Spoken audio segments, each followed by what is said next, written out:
What the flick, everybody? Welcome to the show. Everyone's here. Matt Atchity, Alonso Duralde, Christy Lemire. A Christmas bonus. We're all here. It's a miracle. A lot of movies that we're going to cover in the next 2 weeks leading up till the end of the year. 3 weeks, none of them bigger than The Hobbit. Yes. Well, physically, the Hobbits are little guys. That's right. They have big feet, though. Stumpy feet. Oh, yes. All right. So The Hobbit is a story about a hobbit, and it's actually the prequel to Lord of the Rings. Oh, that's why they looked alike. Exactly. Based on Tolkien's first book, inexplicably dragged out to 3 movies, and you definitely feel it in this first one. But let's watch the trailer. Dear Frodo, you asked me once if I had told you everything there was to know about my adventures. Well, I can honestly say I have told you the truth. I may not have told you all of it. Wasn't the book itself pretty short, too? Yes. The book was 300 pages. It was So- much shorter. The book is much shorter than any of the individual parts of Lord of the Rings. But what Peter Jackson and his writing partners have done has gone in and pulled stuff out of Tolkien's many books of appendices and other stories and kind of done some of the backstory fill-in. So it is all Tolkien's work. Or most So there's of it. like stuff that's relevant to the Hobbit era in Lord of the Rings, like in footnotes. Yes. Essentially, and they've made that. Basically, pulled he that- wrote Lord of the Rings. Yeah. Basically, he wrote The Hobbit, got then that. went on and wrote Lord of the Rings. And after he wrote Lord of the Rings, like he couldn't leave that world alone and kept going back and writing stuff and saying, well, you know, while Bilbo was finding the ring, then all this other stuff happened at the same time and blah, like all this other, and you see every second of it in this movie. Now with more Elvish. And Yes. We're getting, and so this is 3 hours, just under 2 3. hours and 40 something. Like 250, yeah, something like that.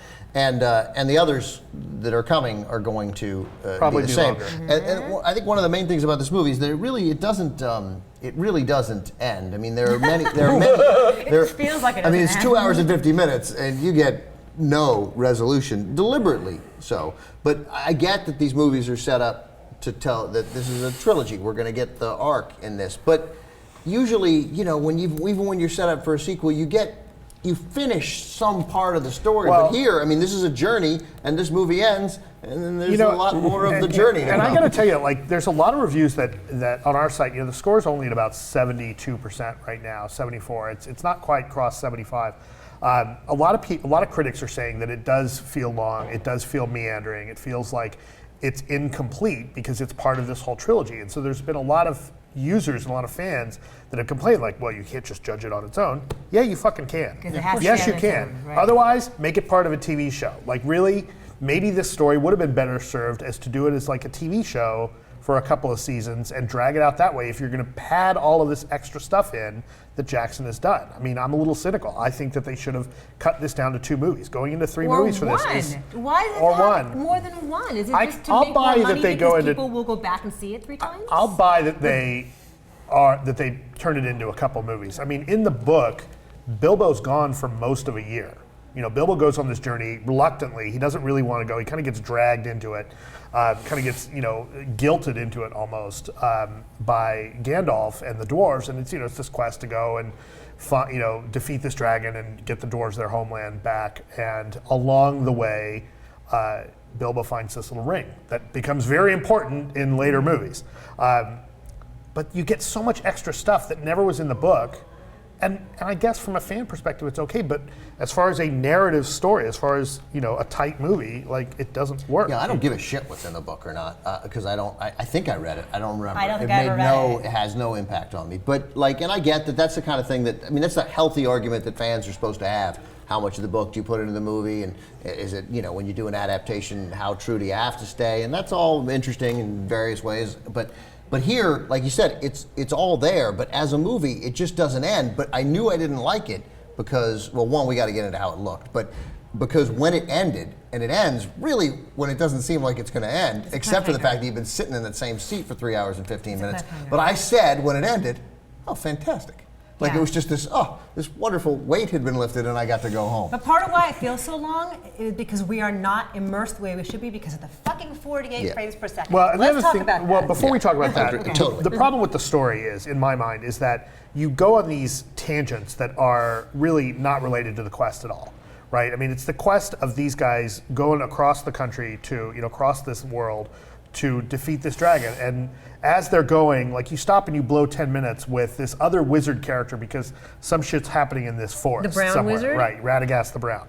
And like, who fucking cares, right? Like, and then you get this whole chase scene, and none of that serves the story, right? And then they end up in Rivendell, they end up back seeing the elves, which happens in the book, but they spend so much extra time there that doesn't drive the story of the quest at all. It was and like clearly, to get those guys, the Cate Blanchetts and the Hugo Weavings, Right. and the Christopher Right. Lees, And more I- than a cameo to give them substance and or I, scene. and I Classic understand Amish again. clearly Right. what Peter Jackson and the rest of the crew is doing is setting up that by the end of the third film, you've got as much at stake as you do in Lord of the Rings, or something approaching that. And I get that they have to set it up, but it really makes this movie suffer narratively, I feel like. And I'm a huge fan of the Lord of the Rings movies. I'm a huge Tolkien fan.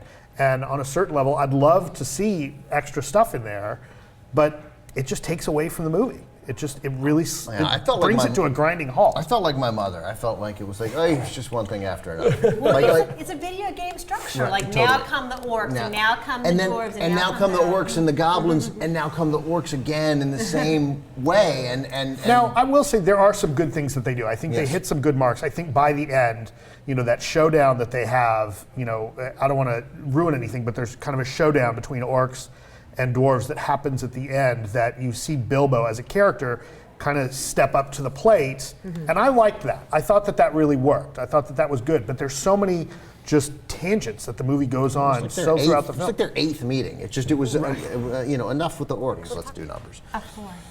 4. It looks like shit, and it was too long. Yeah. Go ahead. What did I give it? 6.5? 6.5. I was disappointed. I really wanted to like this film. I know. I gave it a 4.5, but I was thinking that's like a 3.5 with the 48, and maybe a 5.5 if you didn't see it in 48. If you can avoid doing that, it's not every theater, so you might be able to avoid No, that. I would strongly recommend seeing this in 24 frames. Don't see it in 3D. Right. A lot of people are, we're seeing a lot of feedback. Like people are complaining about, critics complaining about the frame rate and whether or not that makes for a valid review. Absolutely it does, because they're have to. forcing us all to see it that way. You're gonna hate it. Yeah. Yeah, you're more likely to hate it. So it's the most useful review there is. See it the other way. You'll enjoy your movie. Your money will be better spent. That pulls it up to a 5, but it's not worth seeing. We're like low on this. Yeah. I mean, there's kind of a grudging acceptance, I think, if you read the reviews. It's at like 74% Real right quick, now. Martin Freeman, who plays Bilbo, I think those are a really good casting choice. I No, like I him think the quite a bit. casting, I think the acting, the performances, I think are all great. But Everybody's good. everybody else we know is already good. Like this, he's No, sort and of I think they the new do guy. a He's the decent new guy, job. right.